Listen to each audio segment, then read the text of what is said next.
Buonasera a tutti. Questa sera abbiamo un ospite molto importante. Presumo che sia una diretta importante per chiunque ami il progressive rock. Stasera abbiamo Colin Bass, il secondo bassista dei Camel, un personaggio molto importante che ha gravitato nel mondo prog e non solo. Quindi sicuramente potete godervi la live e poi come sempre metterò i sottotitoli in italiano, quindi vi auguro una buona visione e vi consiglio proprio di sentire perché presumo che quest'uomo ne avrà tanto da raccontare, quindi per Film Music Channel avere un personaggio così è un altro grande tassello all'interno di questo puzzle e vi ringrazio tutti che siamo poi arrivati a 1900 iscritti e vi ringrazio. Colin, hi. Hi, Matteo. Nice to finally meet you. Thank you for your time and for everything. I want to say thank you for your kindness and your availability, and thank you for all. I want to say this now. Colin Bass, what do you do now in the present? You play some kind of new music. Is it good? Is it good? Well, you know, I try to do it as well as possible, and I hope people think it's good.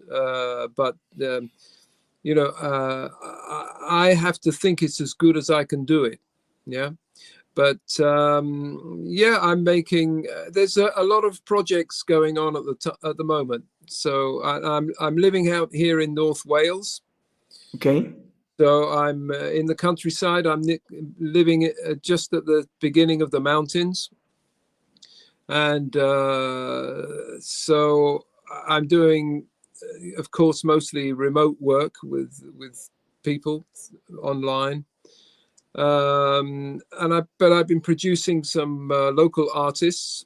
I've just there's a new album just been released with two Welsh ladies, two singer-songwriters called Eve Goodman and Sarah. Yeah, very beautiful album. And so I've just done that. I have been working on my own material.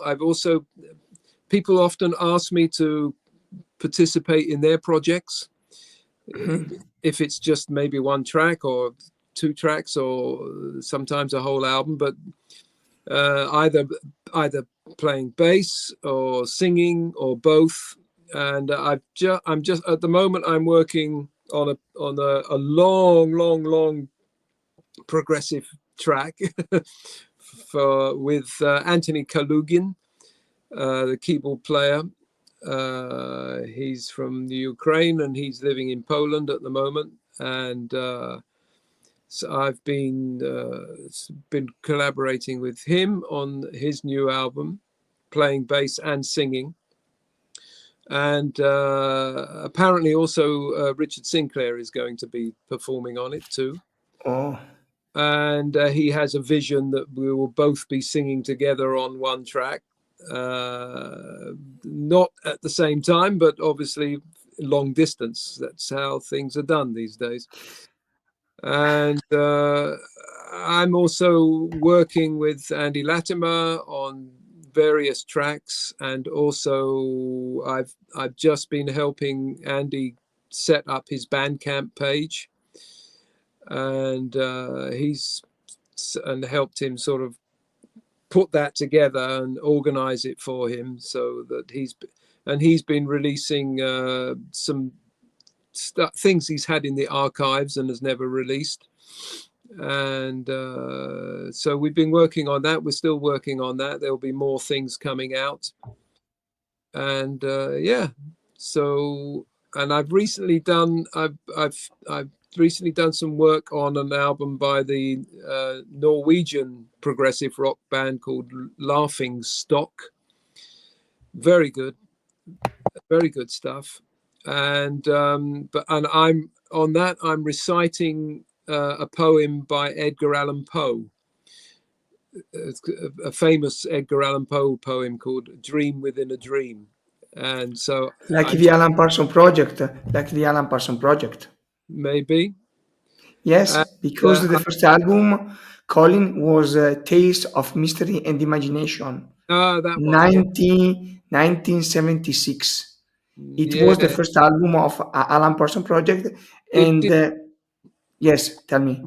no? Did he use the poem "A Dream Within a Dream"? Yes, the intro of the album Mm. was was declared by Orson Welles, Oh and yes.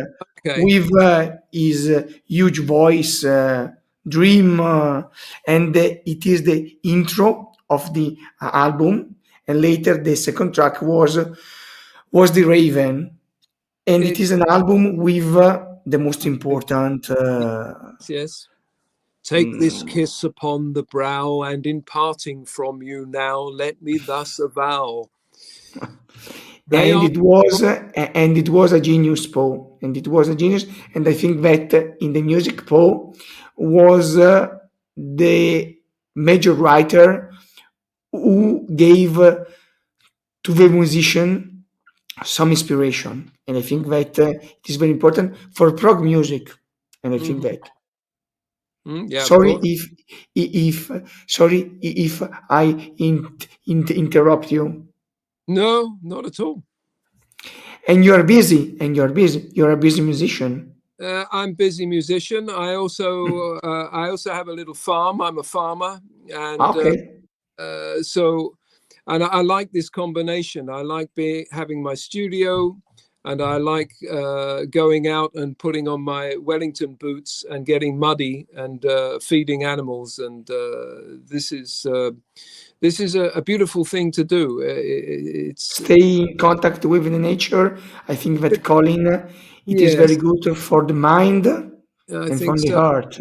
I think so. It's connecting, and animals are just so unpretentious. They're just themselves. You have to give to them food and love. Yes. They are not like the humans. I think No. that the humans is very mm, bad ones, Hmm. because I think that the man, it is very very cruel now, Hmm. and I think that the animals can save the man. Yes. And another thing, I think that calling another book, it is Hmm. very important, mm, of George Orwell, Animal Farm. Yes, It of is very course. important. Yes. And I think, and what kind of animals do you have? Pigs, ducks, No, we have donkeys. okay, Uh, my ox, my wife likes donkeys. We have sheep. We have sheep, we have rare breed sheep. They're sort of an endangered breed. They're from the Outer Hebrides, Scottish sheep. ox, no. No, they are called Soai. Okay, okay. Soai. They're from the island of Soai, way out in the North Sea. In the north of Wales, yes. Because when I was younger, because now I'm 40, but when I was 22, Mm. 23, I was in Scotland, because Mm. my first job was a greenkeeper in a Mm. golf club. So I Mm. lived in Scotland, Mm. near Loch Lomond, near Helensburgh, was Mm. a little town near Edinburgh. Mm. Yeah, yeah, very nice. And I think that living in the countryside is a good sign, Mm. and it is a good one for a musician. And I see that you are very busy, and Yes. you play keyboards or only bass. No, I'm well, known as a bass player, so people ask Yes, I know play. it. But when I'm writing my songs, I'm playing keyboard, I'm playing guitar. Yes, with computer, you compose the Sure. demo Okay, the demo. Yeah. And Colin, I want to say this because when I was more young than now, I was Matteo, you are young. You're only yes 40. You're only 40. You look at me. 40.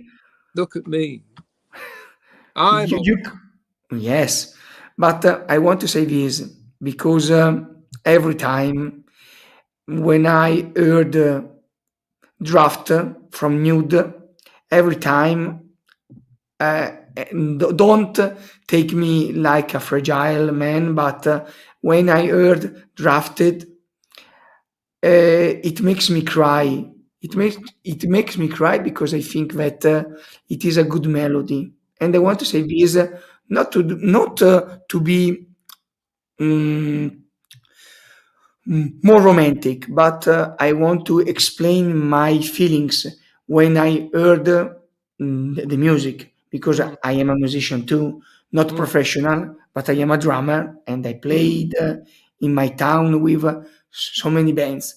And when I was 12 or 13, when I heard for the first time Nude, it makes me cry these songs because it thinks about my life. Because mm, when I was a very very little boy in the past, when I heard for the first time Camel was Moon Madness. No, no, sorry, Mirage, yeah. 1974, via my father, because my father was a musician and a doctor, but Mm, in the hobbies, for his hobbies, is a guitarist. And when I've heard Camel, for me, the most underrated prog band. I don't know if you think so, but in England, Camel is not like Genesis, Emerson, Lake and Palmer, Yes, King Crimson, mm, or another band. I, mm. I want to ask you this: do you think that Camel maybe in the past were more important of these bands? I think that it is most underrated. I don't know. I Oh, want to say I this. see what you mean. You don't mean more important. I mean you just mean underrated. Well, that's the way it is. I mean, the Camel is a bit different from those bands, and they've always been different, you know. So, and also it's been more of a musical band, whereas you know the the other bands you mentioned have been you know there's been a singer, there's been more personalities, and Camel has always been about the just the tunes, the songs, the music, rather than sort of like big personalities on the stage. So Yes, I think having said that, I think Andy Latimer is a big personality on the stage, and and a good guitarist and for flutist. yeah, he's and a great composer, so Yes, uh, yeah. So I think that it's interesting now. There seems to be finally Camel seems to be getting some recognition yes. from even from a younger generation of fans. Yes, I saw because I am a record collector. I saw at a fair Mm, some young people who bought Mirage and Mood Madness. I think mm, that Mood Madness was a change for a band. mm, But when you was in Camel, because you entered in Camel in 1979, mm. before Briefless, because you replaced Richard Sinclair, I want to ask you this. What were your feelings when a manager. I don't remember the name, but she was the manager of Steve Hillage. I think that. What were your feelings when they ask you to join Camel in 1979, Colin, because you was a good bassist and you played with Steve Hillage. But when they said to you, Colin, came to our band, what do you think about it? Well, the connection there was that it was Steve Hillage's tour manager, Laurie Small, was also tour managing Camel, and they had been looking for a bass player for some time since Richard left. It's a strange noise there. Hang on a minute. Hang on. Yeah. Okay. Sorry. Thank you. And then they had been auditioning quite a few bass players, and so I don't know. Laurie Small just said, "Oh, we'll come up to Norfolk." I had to take a long train journey up to where they were rehearsing, and I just remember walking in and they were playing. It was sort of Jan Schelhaas, Andy Ward, and Kit Watkins, and basically they just said, "Look, we're just working on this song. See if you can join in." And this song was "Him to Her." Yes, a good one. Which is pretty complex. Yes, very complex. I thought I kind of wanted the job, so I did my best to be as alert as possible and just join in. And I think that Andy liked the sound. I don't know. He always said that he just liked my sound. So they said, "Okay, we'll let you know." I went home, and then pretty soon Laurie rang me up and said, "Well, you want to join the band?" Yes. And your question was, how did you feel? Well, I was really pleased, Yes. because to be honest, I didn't know that much. I hadn't followed Camel that much before then. But, of course, before I got the job, before I went for the audition, I made sure I listened to a lot of different things. Yes.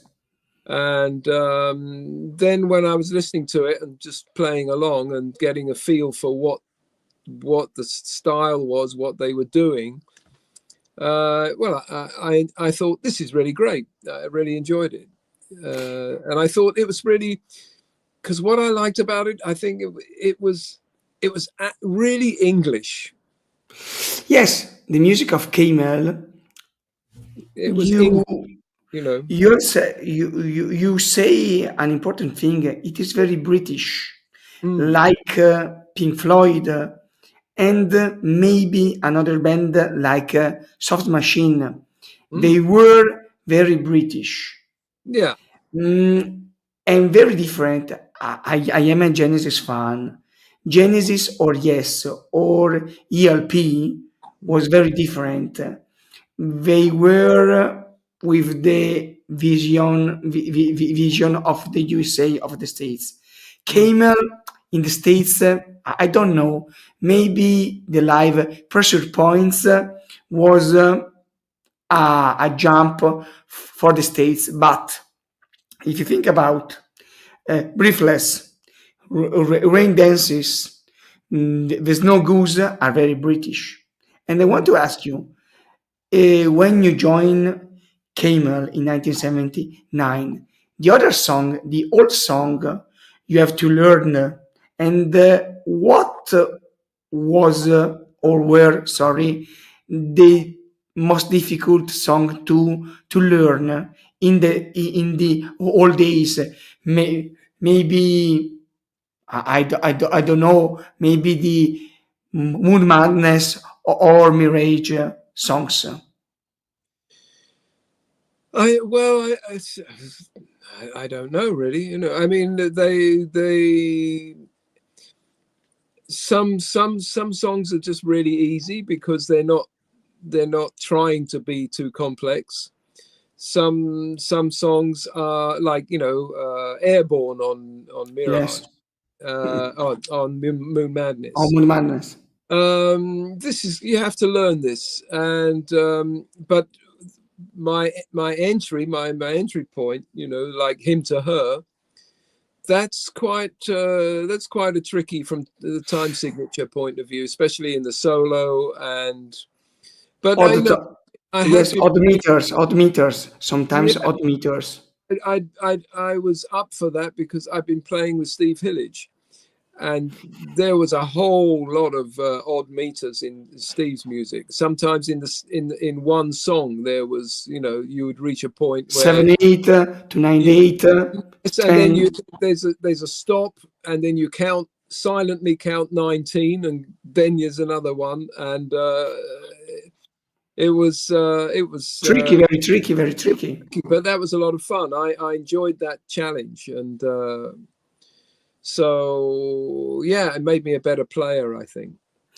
And another member of Camel for me, Andy Ward, was a great drummer.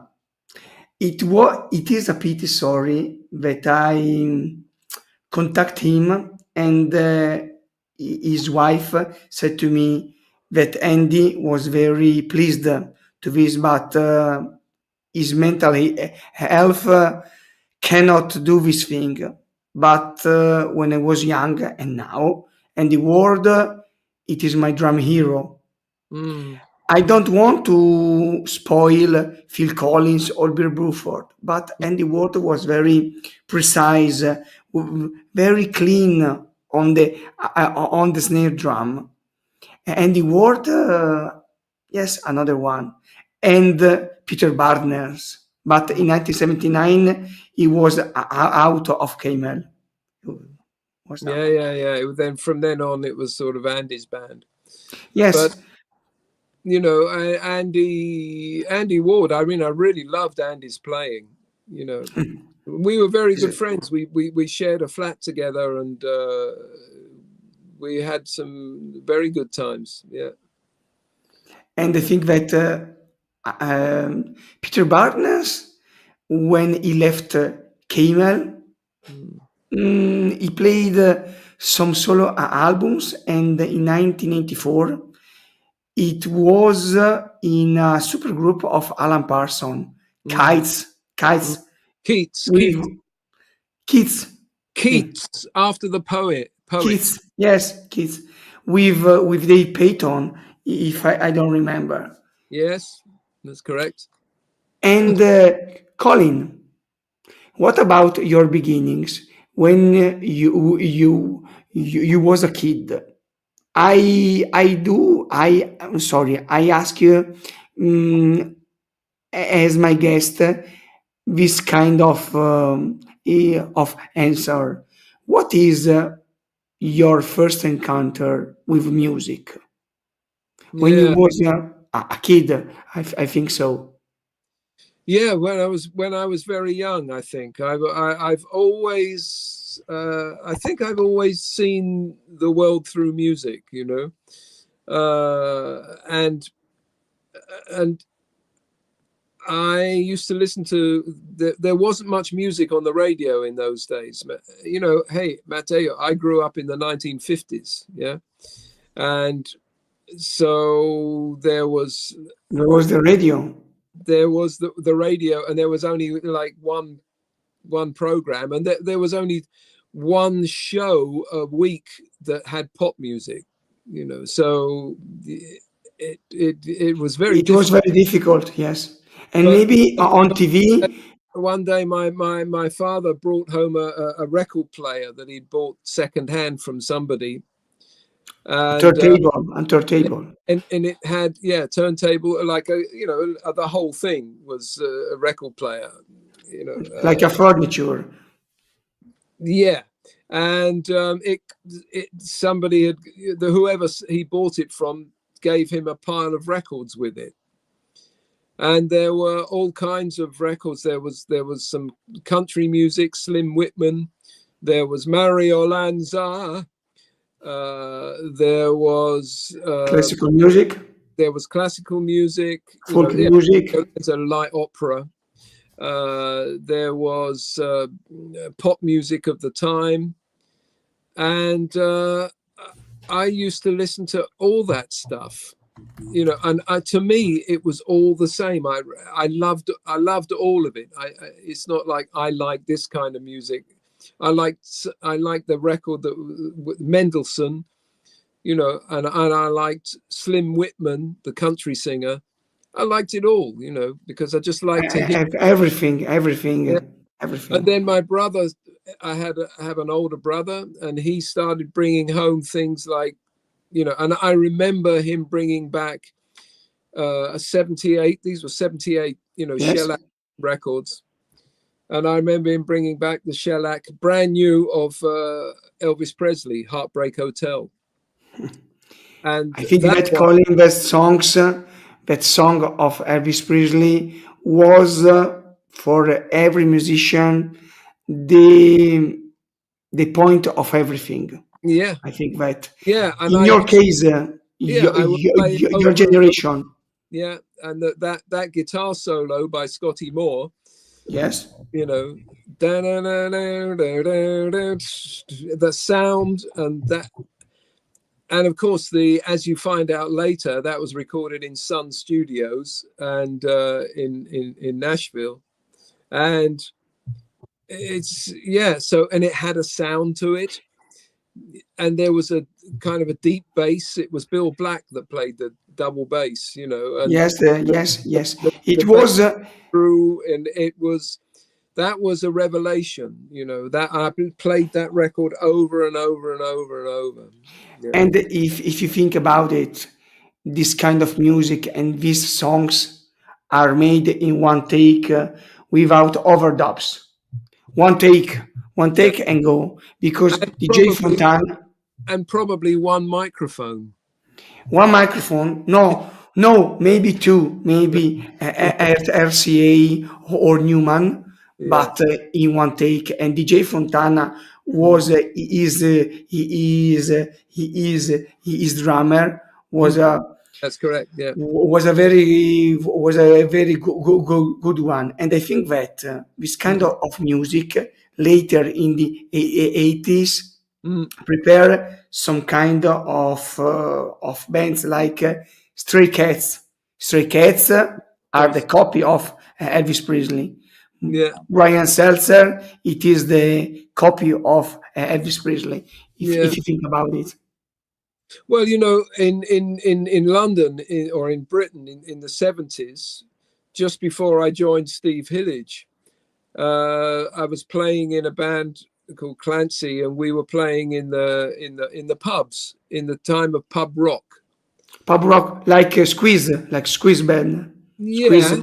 Yeah, they were playing there, but I'm thinking more of the bands that played on our circuit was like Dr. Feelgood. Dr. Feelgood and Squeeze were the godfather of pub rock. Yes. Well, Dr. Feelgood. Not really. I mean, if you want to go into that story, the story that I know is that the whole thing sort of was kick-started by an American band called Eggs Over Easy, who came to London and wanted to play somewhere, and then they asked a pub whether they could play in the pub. Okay. And it began to take off. And then there was like Brinsley Schwartz, there was Bees Make Honey, and there were and then that scene started to expand. You had Kilburn and the High Roads, Ian Dury. Ian Dury. And so all these bands were playing around the pub circuit. And, basically that was a kind of a return to the simplicity of the 50s, of the rock and roll. The rock and roll. In a certain way. And Colin, when you played in the 70s, I want to ask you, before Camel, some prog rock band can give you the chance to play with them, or only Camel? Well, Steve Hillage. That was Steve my Hillage, okay, but that was my kind of Gong, not. No, I didn't. No, I mean, I wasn't really listening to a lot. Well, actually, I was. I was into prog rock, and before I even joined a band, I was going to see music in London when I was Some about gigs, okay. gigs when I was about 16 or 17.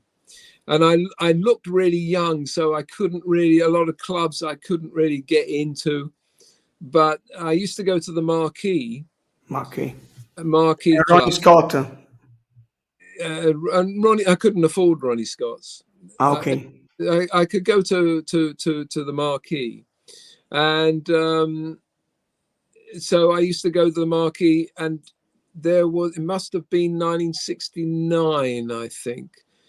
I really liked Yes, and Yes, there was a time in 1969 when Yes were playing every Wednesday in the Marquee, and that was the original lineup with Bruford, Squire, Tony Kaye, and Tony Banks, and Peter Banks Peter Banks. before Steve Howe, because Steve Howe later in 1970 came to Yes with the Yes album.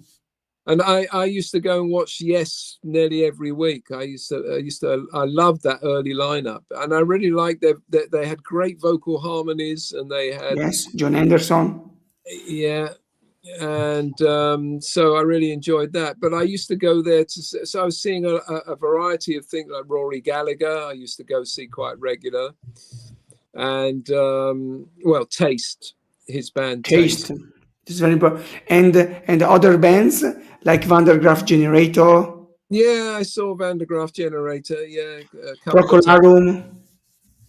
Procol Harum I never saw. No. And Brian Auger, maybe. Brian Auger. Well, yeah, that's right. They were. Yes, I never went to see Brian Auger. But I think that scene at the time, I think that you took the best scene of your life, because in 1969 you was 15. I was 16. Yeah. 16 in okay. 17. Yeah. And when you play 17, 18, maybe. Yeah. Okay, and when you played with Steve Hillage, I think that play with Steve Hillage, it is a pleasure. I think that Steve Hillage, it is the British Frank Zappa. I think that because it is very complex. I like his very strange album on 1979, Rainbow Dome Music. It is very, very Tangerine Dream oriented. Yeah, that was a special project. Excuse me, I've got to plug this. No, there's no problem. There's no problem.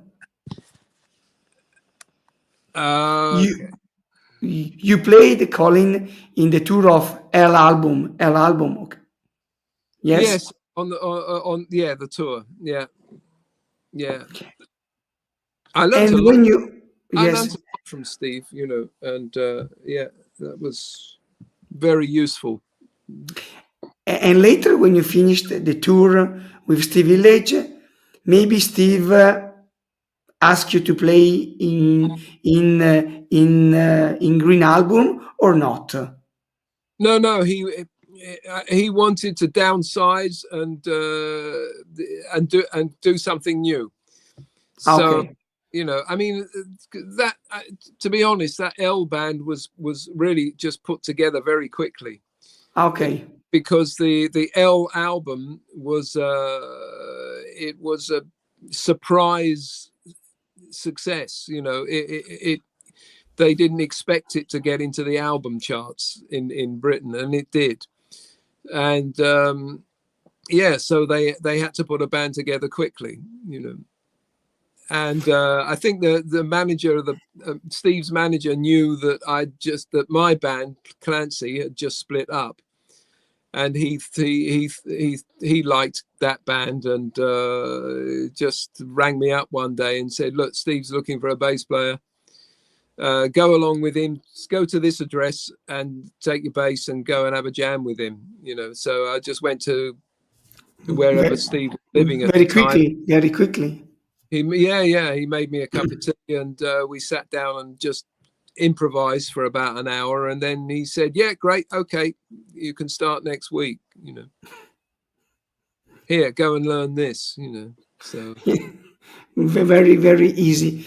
And if you think about those days, it was a very good time for the music. Now it is very different. Now you played and yeah. you stay at home with your computer. Mm. And Colin, when you join Camel, and I can see your house from here. Later, when you played on Nude, what is your favorite album when you played with Camel? I think that Nude. No, Harbor No? of Tears. Okay. I like that period of Camel. Mm. That after Andy moved to California, and then he did Dust and Dreams and Harbor of Tears and Rajaz. But my And favorite, I yes, think my favorite is Harbor of Tears, and Dust and Dreams I like very much too. 1991. Yes. I think that those two albums are like really great pieces of work. It's like great compositions all the way through. It's complex as usual.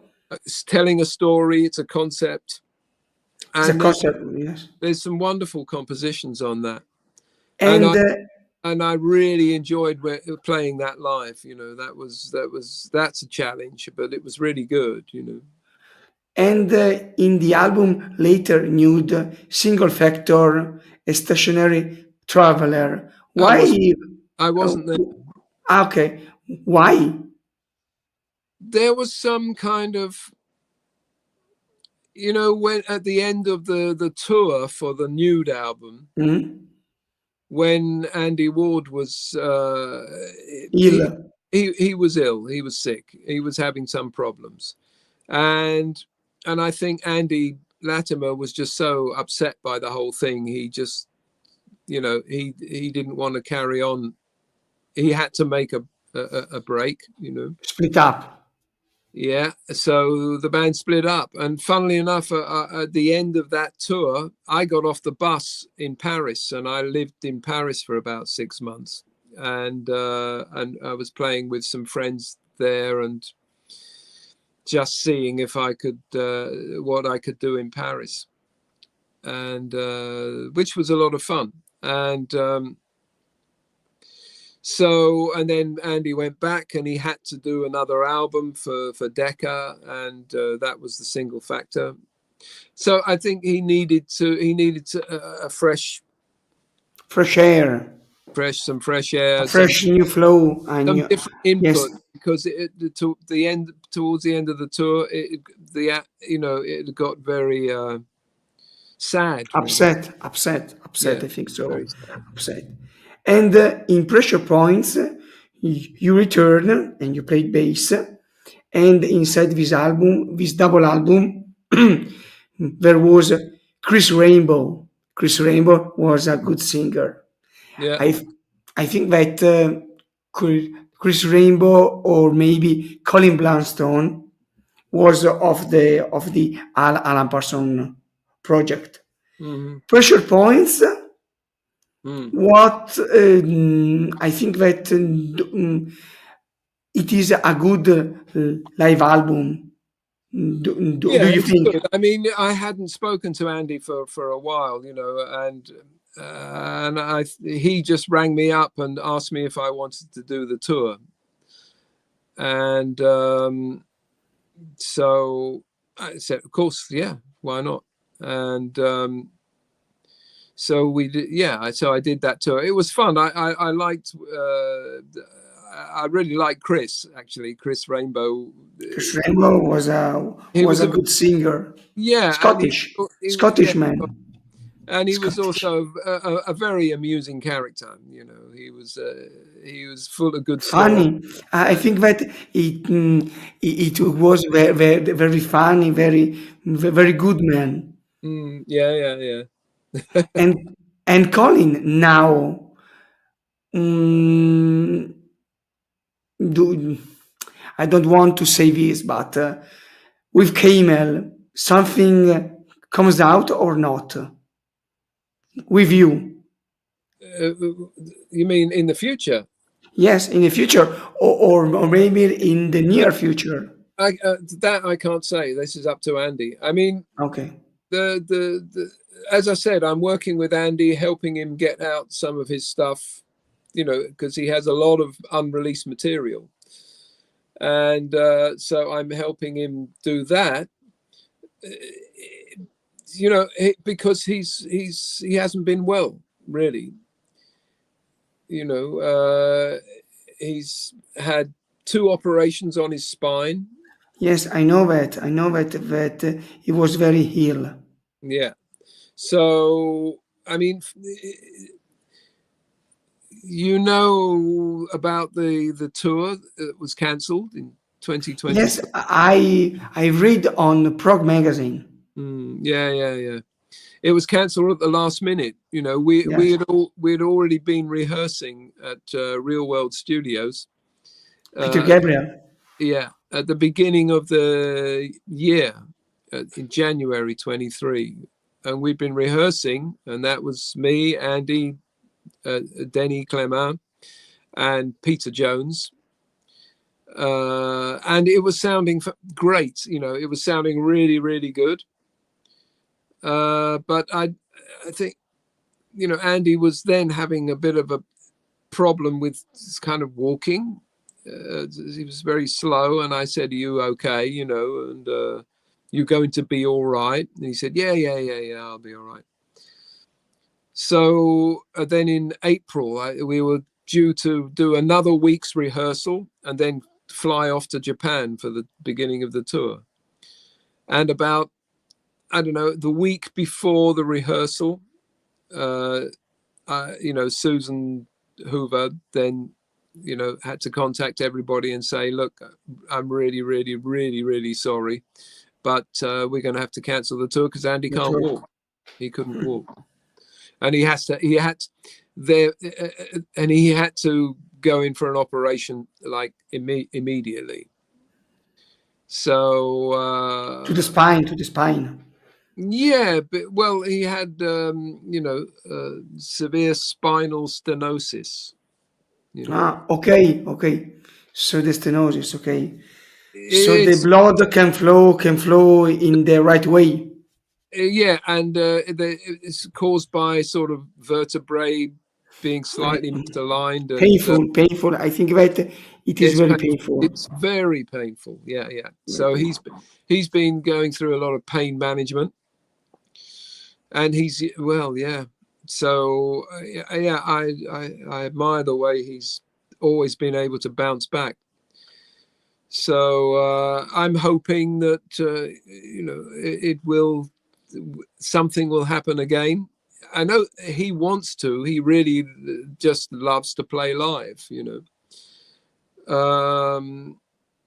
But of course, he has to be able to physically do it. Yes. So, and you know, it's hard. It's hard, you know. Even though we're traveling slightly better style these days, but still, you know, what, a 16-hour flight to Japan, and then going around Europe in the rock and roll bus. You know, sometimes you have to do an overnighter and sleep in your bunk in the bus, And Now I think that maybe You need Andy can do it, but I think that maybe in the future Camel will do a tour.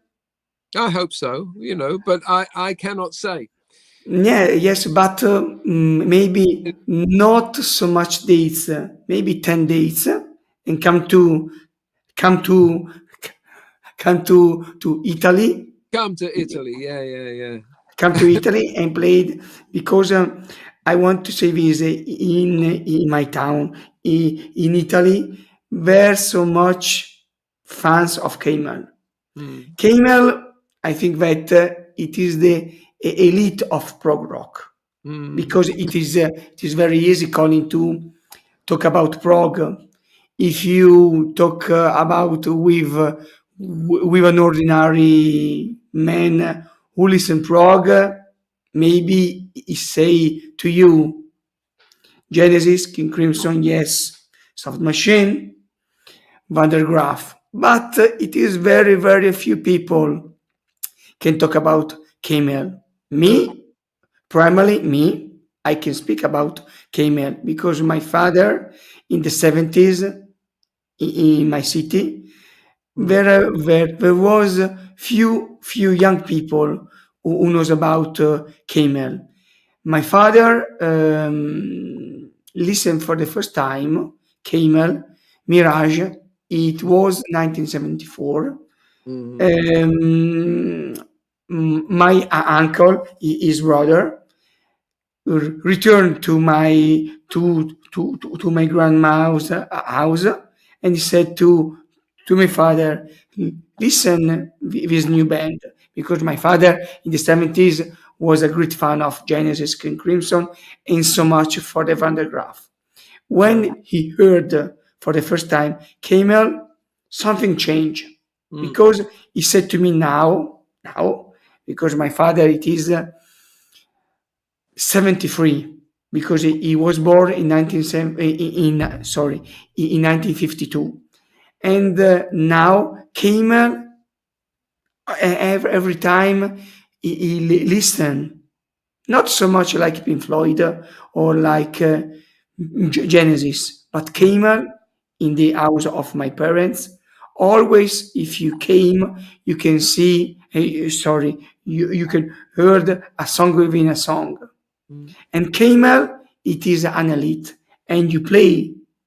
And when I heard for the first time Draft, for me it was a new thing. And on YouTube there is a video of the 90s. I think that you sang this song.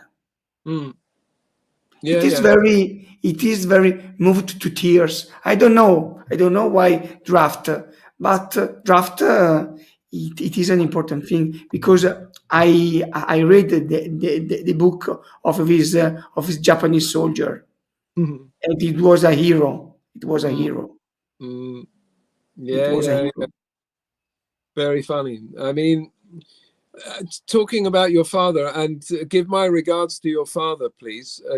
I was born in 1951. Okay, so a difference of 1 year. Okay. Yeah. So, but say hello to your father. And you're still young, Colin. You're still young. And but talking about people hearing the things from the father or from growing up. In 2018, we played for the first time in Istanbul. And the thing, we played in a big theater. I forget, the Zorlu theater, I think. It's it's about 3,000-4,000. And it sold out like in a moment. So they added another night, and that sold out too. And half of the audience was from Iran. We have lots of fans in Iran. Yeah. And so, and some of them, because they could travel to Istanbul, so they came to see us there. And a lot of them paid for the VIP tickets to come and meet us backstage and talk to us. And there were these young Iranians coming in, and more than one of them said, they were like so happy to meet us, and they were saying, I grew up with your music because my father loved your music, and there's a generation. I know, Colin, your point of view, but I was lucky to grow up with my father, and he. I don't know, when I was very little boy, maybe 3 or 4 years old, my first album was Sgt. Pepper, and I am very very lucky to grow up with this music. Now, when I see young people, not so many young people, they listen to this music. Now they listen trap music, rap music, but they don't know what is the good music. I think that rap music came from the 70s with the hip hop movement, but so many people doesn't know this thing. And there's no culture, there's no the possibility to read. I am the generation, because I was born 1985, and I grew up with the first time of internet. But now internet, it is a little weapon, because they don't want to acculturate people. They want to list this thing. There was one thing and one thing forever. It's not good. In your days, in those days of my father, there was so many bands, and there was the surprise to listen to. When I think about when I first heard Gentle Giant, for me, Gentle Giant was an important prog band like Camel. Not so great success, but it is very important. If you think about Camel, Gentle Giant, and another band, if you think that Dream Theater said the Camel was an inspiration, I think that, Colin, you are pleased to this thing. Yeah, of course. I didn't know that, but there you go. Yeah. But now you're a young one, and you're a farmer. You're a farmer, and it is very good, and it is very good. And I want to say this, because now it is time to close. I want to say this: when you talk about your youth, and I want to ask you, when you was young, you saw on television Monty Python Flying Circus. Do you like it? Yeah, of course. Everybody was a big fan of Monty Python. And 40 Towers. Yeah, of course. Yeah, I mean, these are classics, Classic. But, in those days, in those days, you had to watch the TV at a certain time in order to see it. Yes. You couldn't, there wasn't, you couldn't see it on the internet the next day. There was streaming live. You had to turn on your television and sit in front of it to catch that program. And everybody did, It was very popular. Colin, thank you for your time. Thank you for welcome. your kindness, and thank you for your humanity. You're a great musician and a great man. Thank you for everything, because I think that on my channel now, my channel was founded 5 years ago. And 5 years ago, maybe I don't think about I will do a streaming live with Colin Bass Tony Levin, Gentle Giant, Steve Mhm. Gadd. But now, tonight, it is a pleasure to have you. And thank you for everything. No, thank you for asking me. And thank you for your music. And I think that in the future, maybe Camel return with a new album and a new tour. I hope so. I hope so too. So, thank you for your time. Good night. And Yes. I will send you the link of this live. Maybe you can put on your socials. Okay, I will do. Thank you, Colin. My pleasure. Ciao a tutti, ci vediamo alla prossima. Ciao Yeah. Colin. Ciao, Matteo. Bye-bye.